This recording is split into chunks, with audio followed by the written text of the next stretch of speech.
जय हिंद. नमस्ते विद्यार्थी आणि प्राध्यापक मित्रांनो. मिस्टर अक्षय बळे SPPU एक्झाम अपडेट या यूट्यूब चॅनलमध्ये आपणा सर्वजणांचं स्वागत आहे. आत्ताच्या या व्हिडिओमध्ये आपण SYBCom सेमिस्टर 3 2019 क्रेडिट पॅटर्नच्या बिझनेस मॅनेजमेंट फर्स्ट या विषयाच्या क्वेश्चन पेपरचा फॉर्मॅट आणि इम्पॉर्टंट क्वेश्चन्स स्टडी पर्पजसाठी आपण बघणार आहोत. त्यामुळे विद्यार्थी मित्रांनो, हा व्हिडिओ शेवटपर्यंत नक्की बघा. आवडल्यास लाईक करा, शेअर करा. अधिक माहितीसाठी आपण आपल्या यूट्यूब चॅनलला सबस्क्राईब करायला विसरू नका. तसेच परीक्षेबाबत अद्ययावत माहिती मिळवण्यासाठी आपण आपल्या टेलिग्राम चॅनलमध्ये सहभागी होऊ शकता. लिंक डिस्क्रिप्शन बॉक्समध्ये देण्यात आलेली आहे. चला तर मग विद्यार्थी मित्रांनो, वन बाय वन सगळ्यात अगोदर आपण क्वेश्चन पेपरचा फॉर्मॅट बघूया आणि मराठी ॲज वेल ॲज इंग्लिशमधून काही इम्पॉर्टंट क्वेश्चन्स बघणार आहोत. बघा विद्यार्थी मित्रांनो, क्वेश्चन पेपरचा फॉर्मॅट हा अगदी सोपा आहे, जो ऑलरेडी अगोदरच्या थिअरी एक्झामसाठी जसा होता सेम त्या पद्धतीने असणार आहे. यामध्ये बघा, तुम्हाला जी काही क्वेश्चन पेपर असणार आहे ती एकूण 70 मार्काची विचारली जाणार आहे आणि टाईम ड्युरेशन हा 2 तास 30 मिनिटापर्यंतचा असणार आहे. ही क्वेश्चन पेपर तुम्हाला इंग्लिश ॲज वेल ॲज मराठी अशा दोन्हीही लँग्वेजमध्ये विचारली जाते. तुम्हाला दोन्हींपैकी एक लँग्वेज तुम्ही सिलेक्ट करू शकता आणि प्रश्नांची उत्तरं लिहू शकता. यामध्ये काही महत्त्वाचे इन्स्ट्रक्शन आहे, ते इन्स्ट्रक्शनकडे काळजीपूर्वक बघा. पहिलं महत्त्वाचं इन्स्ट्रक्शन आहे, question number 1 and question number 6 are compulsory and remaining question that is the question number 2nd, 3rd, 4th आणि 5th the solve only 3 questions. Okay, म्हणजे बघा या ठिकाणी एकदम सोपा प्रश्न तुम्हाला दिलेला आहे. क्वेश्चन नंबर 1 जे काही असणार आहे, क्वेश्चन नंबर 1 आणि क्वेश्चन नंबर 6 हे तुम्हाला कंपल्सरी सॉल्व करायचे आहे. तर question number 2nd, 3rd, 4th आणि 5th अशा 4 प्रश्नांपैकी कोणतेही 3च प्रश्नांची उत्तरं तुम्हाला लिहायची आहे. या पद्धतीचे महत्त्वाचे इन्स्ट्रक्शन तुम्हाला सांगितलेले आहे. क्वेश्चन नंबर 1 काय असणार आहे, क्वेश्चन नंबर 1 ए आणि बी या 2 पार्ट्समध्ये डिवाईड केलेला आहे. ज्यामध्ये एमध्ये तुम्हाला 6 पैकी 5 MCQची किंवा 7 पैकी 5 MCQची उत्तरं तुम्हाला लिहायची आहे. त्यासाठी तुम्हाला 5 मार्क्स आहे. नंतर क्वेश्चन नंबर 1B तुम्हाला मॅच द फॉलोइंग पेअर्स आहे. यासाठी देखील तुम्हाला 5 मार्क्स दिलेले आहे. म्हणजे टोटल क्वेश्चन नंबर 1 जो काही असणार आहे तो टोटल 10 मार्कासाठी असणार आहे. त्यानंतर बघा विद्यार्थी मित्रांनो, question number 2nd, 3rd, 4th आणि 5th असे टोटल 4 प्रश्न विचारलेले आहे. या 4 प्रश्नांपैकी कोणत्याही 3 प्रश्नाची उत्तरं लिहायची. एका प्रश्नासाठी तुम्हाला 15 मार्क्स आहे. 3 प्रश्नाची उत्तरं लिहिली तर तुम्हाला 45 मार्क या 4 क्वेश्चनपैकी 3 प्रश्नाची उत्तरं सॉल्व केल्यावर मिळणार आहे. ओके, क्वेश्चन नंबर 2nd हा जो असणार आहे तो तुमचा ब्रॉड क्वेश्चन असणार आहे, जो चॅप्टर नंबर 1 वर आधारित आहे. त्याला 15 मार्क्स आहे. क्वेश्चन नंबर 3 हा तुमचा broad question chapter number 2nd वर आहे. त्यासाठी 15 मार्क्स आहे. क्वेश्चन नंबर 4 हा देखील ब्रॉड क्वेश्चन आहे, जो चॅप्टर नंबर 3 वर अवेलेबल आहे. त्यासाठी 15 मार्क्स आहे. तर क्वेश्चन नंबर 5 हा ब्रॉड क्वेश्चन असणार आहे, जो चॅप्टर नंबर 4 वरती 15 मार्कासाठी विचारला जाणारा आहे. तर विद्यार्थी मित्रांनो, या पद्धतीने तुम्हाला question number 2nd, 3rd, 4th आणि 5th असणार आहे. तर क्वेश्चन नंबर 6 जो काही असणार आहे तो राईट शॉर्ट नोट्स असणार आहे, ज्यामध्ये तुम्हाला 5 शॉर्ट नोट्स दिल्या जातील. त्यापैकी कोणत्याही 3 शॉर्ट नोट्सची उत्तरं तुम्हाला लिहायची आहे. एका शॉर्ट नोट्सला 5 मार्क्स आहे. म्हणजे 3 शॉर्ट नोटची उत्तरं लिहिली तर तुम्हाला 15 मार्क्स या क्वेश्चन नंबर 6 मधून भेटू शकतात. ओके, तर विद्यार्थी मित्रांनो, बघूया आपण पुन्हा एकदा. क्वेश्चन नंबर 1 साठी 10 मार्क्स, क्वेश्चन नंबर 2nd ते क्वेश्चन नंबर 5th यापैकी फक्त तुम्हाला 3 प्रश्नाची उत्तरं लिहायची. एका प्रश्नासाठी तुम्हाला 15 मार्क्स आहे, तर एकूण मार्क्स तुमचे किती होतील, 45. आणि क्वेश्चन नंबर 6 साठी तुम्हाला मार्क्स आहे 15. तर असे मिळून तुम्हाला एकूण किती मार्क्स आहे, 70 मार्काची क्वेश्चन पेपर असणार आहे. ओके, म्हणजे इथे बघा क्वेश्चन 1ला 10, क्वेश्चन 2nd ते 5th पर्यंत 45 आणि क्वेश्चन नंबर 6ला 15 असे मिळून टोटल 70 मार्कासाठीची ही क्वेश्चन पेपर असणार आहे. तर विद्यार्थी मित्रांनो, अद्याप जर का आपण आपल्या यूट्यूब चॅनलला सबस्क्राईब केलं नसेल तर त्वरित सबस्क्राईब करा. अधिक माहितीसाठी तुम्ही या यूट्यूब चॅनलला नक्कीच सबस्क्राईब करा आणि टेलिग्राम चॅनलमध्ये सहभागी व्हा. विद्यार्थी मित्रांनो, इथे तुम्हाला मी काही क्वेश्चनची लिस्ट देणार आहे. यातील कोणते क्वेश्चन तुम्हाला question number 2nd, 3rd, 4th आणि 5th या ठिकाणी विचारले जातील हे एंड ऑफ द व्हिडिओ मी तुम्हाला सांगणार आहे. बघा, पहिला प्रश्न जो काही महत्त्वाचा सांगितलेला आहे तो म्हणजे काय की define the term of management, explain its function. हे सगळे महत्त्वाचे प्रश्न मी तुम्हाला इथे दिलेले आहे की व्यवस्थापनाची व्याख्या सांगून व्यवस्थापनाची कार्य सविस्तर स्पष्ट करा. या पद्धतीचा हा क्वेश्चन नंबर सेकंडला विचारला जाणारा प्रश्न असू शकतो. नंतर बघा प्रश्न क्रमांक सेकंड दिलेला आहे की व्यवस्थापन म्हणजे काय, व्यवस्थापनाची आवश्यकता किंवा गरज स्पष्ट करा. बघा यामध्ये define the term of management and explain it's need.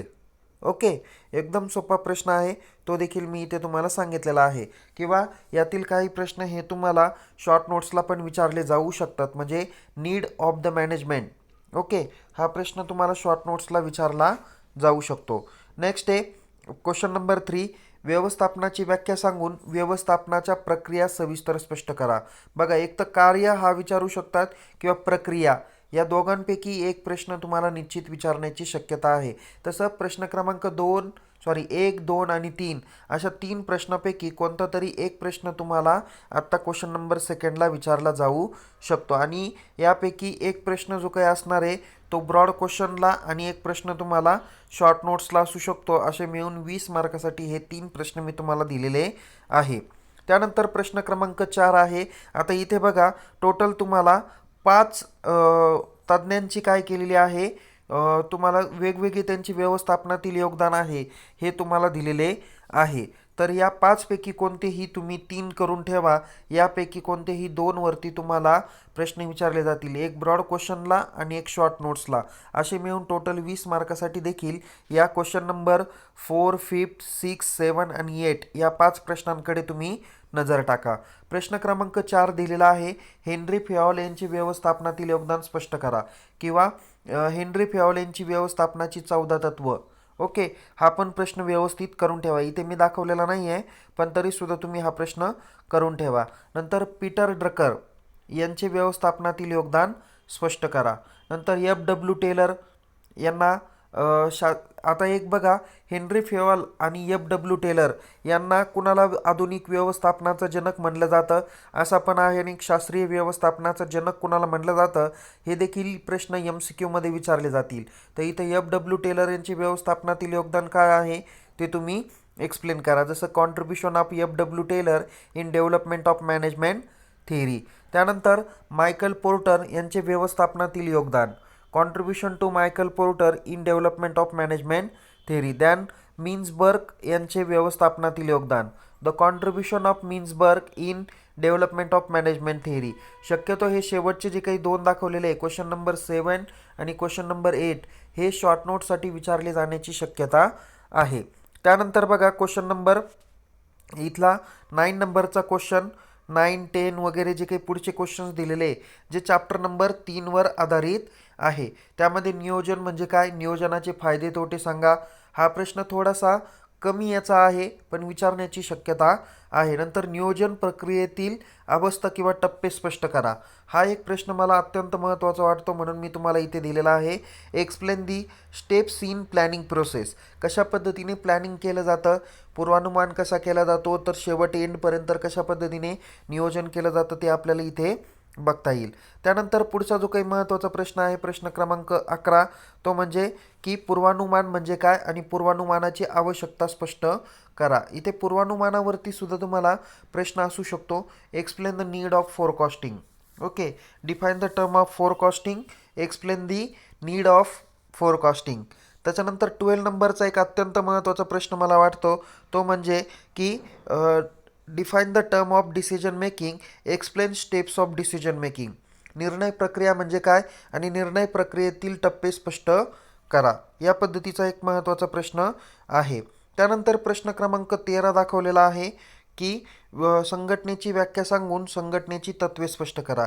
हा जनरली प्रश्न परीक्षेत विचारला जाईल असं सांगता येत नाही, पण तरी पण एक धावती नजर या प्रश्नाकडे तुम्ही देऊ शकता. प्रश्न क्रमांक 14 आहे, अधिकार प्रदानाचा अर्थ सांगून अधिकार प्रदानाचे महत्त्व स्पष्ट करा. बघा हा प्रश्न तुम्हाला शॉर्ट नोट्सला जास्त करून विचारण्याची शक्यता आहे.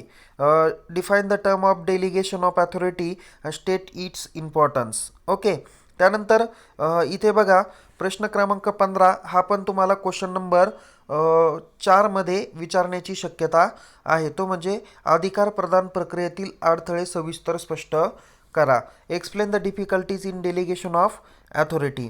त्यानंतर प्रश्न क्रमांक 16 दिलेला आहे, तो म्हणजे कोणता? कर्मचारी नियुक्तीचा अर्थ सांगून कर्मचारी नियुक्तीची गरज स्पष्ट करा. Define the term of staffing recruitment, explain the need of staff recruitment. त्याच्यानंतर प्रश्न क्रमांक 17 आहे, कर्मचारी नियुक्तीचे महत्त्व सांगा. बघा, प्रश्न क्रमांक 16, 17 हे जनरली इम्पॉर्टंट नाही आहे एवढे, बट तरीसुद्धा एक तुम्ही सरावासाठी या प्रश्नांकडे बघू शकता. Explain the importance of staff recruitment. त्याच्यानंतर 18 नंबरचा महत्त्वाचा प्रश्न आहे, तो म्हणजे कर्मचारी भरतीचे मार्ग स्पष्ट करा. याच्यामध्ये तुम्हाला दोन मेथड्स आहे, एक आहे इंटरनल आणि दुसरा आहे एक्सटर्नल. कदाचित तुम्हाला परीक्षेत एक्सटर्नल सोर्सेस पण विचारले जातील, तर तुम्ही दोन्हीही करून ठेवा, इंटरनल एक्सटर्नल. त्या पद्धतीने जर इंटरनल विचारले तर इंटरनल लिहा, एक्सटर्नल विचारले तर एक्सटर्नल लिहा. प्रश्न क्रमांक जो 19-20 दिलेला आहे, तर हा तुमचा चॅप्टर नंबर 4वर आधारित आहे. चॅप्टर नंबर 4वर तो कोणता आहे की निर्देशन म्हणजे काय, निर्देशनाचे विविध घटक स्पष्ट करा. Define the term of direction, explain various elements of direction. त्याच्यानंतर प्रश्न क्रमांक 20 हा सगळ्यात जास्त महत्त्वाचा वाटतो, तो म्हणजे क्वेश्चन नंबर 5मध्ये ब्रॉड क्वेश्चनसाठी, तो म्हणजे निर्देशनाचे महत्त्व सविस्तर स्पष्ट करा. किंवा कदाचित असं येईल की निर्देशन म्हणजे काय, निर्देशनाचे महत्त्व स्पष्ट करा. Define the term of direction आणि explain the brief importance of direction. आता काही महत्त्वाचे शॉर्ट नोट्सकडे मी प्रश्न देतो आहे, त्यामध्ये आता संपूर्णतः चॅप्टरवर आधारित आहे. जे आहे की पूर्वानुमानाची तंत्रे, टेक्निक्स ऑफ फोरकास्टिंग, पूर्वानुमानाच्या मर्यादा, लिमिटेशन्स ऑफ फोरकास्टिंग, नियोजनाच्या पातळ्या. हा जास्त महत्त्वाचा प्रश्न मला वाटतो, तो म्हणजे फॉर्म्स ऑफ प्लॅनिंग. त्याच्यानंतर नियोजनाचे प्रकार, टाईप्स ऑफ प्लॅनिंग, नंतर निर्णय प्रक्रियेची वैशिष्ट्ये, कॅरेक्टरिस्टिक्स ऑफ डिसिजन मेकिंग किंवा फीचर्स ऑफ डिसिजन मेकिंग. हे दोन्ही प्रश्न थोडेसे गौण आहे, म्हणजे त्याच्याकडे जास्त इम्पॉर्टन्स देण्याची गरज नाही. पुढचा आहे अत्यंत महत्त्वाचे प्रश्न मी इथे दाखवलेले आहे. निर्णय प्रक्रियेतील तंत्र हे मी तुम्हाला सांगितलं आहे. हा पण प्रश्न व्यवस्थित करून घ्या, शॉर्ट नोटसाठी विचारला जाईल. एक अधिकार आणि जबाबदारी, अथॉरिटी अँड रिस्पॉन्सिबिलिटी, हा प्रश्न करून घ्या, शॉर्ट नोटसाठी महत्त्वाचा आहे. प्रश्न क्रमांक 28 आहे, तो पण शॉर्ट नोटसाठी आहे. सांघिक कार्य किंवा संघ कार्य किंवा त्याला आपण इंग्लिशमध्ये टीम वर्क म्हणतो. गट गतिशीलता आणि तत्वे, group dynamics and principles. Generally विचारलेला नाही आहे, पण या प्रश्नाकडे जास्त करून नजर टाका. त्यानंतर परस्पर संवाद किंवा संदेशवहन, इंटरपर्सनल कम्युनिकेशन, हा पण एक प्रश्न शॉर्ट नोट्सला अत्यंत महत्त्वाचा प्रश्न आहे. नंतर सांघिक वर्तन किंवा गटवर्तन म्हणलं जातं, त्याला ग्रुप बिहेवियर असं म्हटलं जातं. लास्ट नंबर चॅप्टरवरचा महत्त्वाच्या शॉर्ट नोट्सच्या बाबत हे प्रश्न आहे. आणि लास्ट नंबर आहे 32, व्यवस्थापनाच्या पातळ्या, लेवल ऑफ मॅनेजमेंट. बघा, या पद्धतीचे लेवल ऑफ मॅनेजमेंट हा तुमचा चॅप्टर नंबर 1वर आधारित प्रश्न आहे, तो तुम्ही व्यवस्थित करून घ्या. बघा विद्यार्थी मित्रांनो, आपण या व्हिडिओमध्ये SYBCom सेमिस्टर 3मधील बिझनेस मॅनेजमेंट फर्स्ट या विषयाच्या क्वेश्चन पेपरचा फॉर्मॅट आणि काही परीक्षेच्या दृष्टिकोनातून महत्त्वाच्या प्रश्नांवरती चर्चा केलेली आहे. तर विद्यार्थी मित्रांनो, हा व्हिडिओ आपल्याला आवडला असल्यास या व्हिडिओला लाईक करा. आपल्या सर्व विद्यार्थी मित्रांपर्यंत हा व्हिडिओ शेअर करायला विसरू नका. तसेच अधिक माहितीसाठी आपण आपल्या टेलिग्राम चॅनलमध्ये सहभागी व्हा, लिंक डिस्क्रिप्शन बॉक्समध्ये आहे. आणि टेलिग्राम चॅनलला सहभागी झाल्यानंतर तेथील सर्व मेसेज काळजीपूर्वक बघा आणि यूट्यूब चॅनलला सबस्क्राईब करायला विसरू नका. पुन्हा भेटूया एका नवीन विषयासह, नवीन व्हिडिओसह. तोपर्यंत आपल्याला परीक्षेसाठी खूप खूप शुभेच्छा. Take care. जय हिंद. All the best. थँक्यू.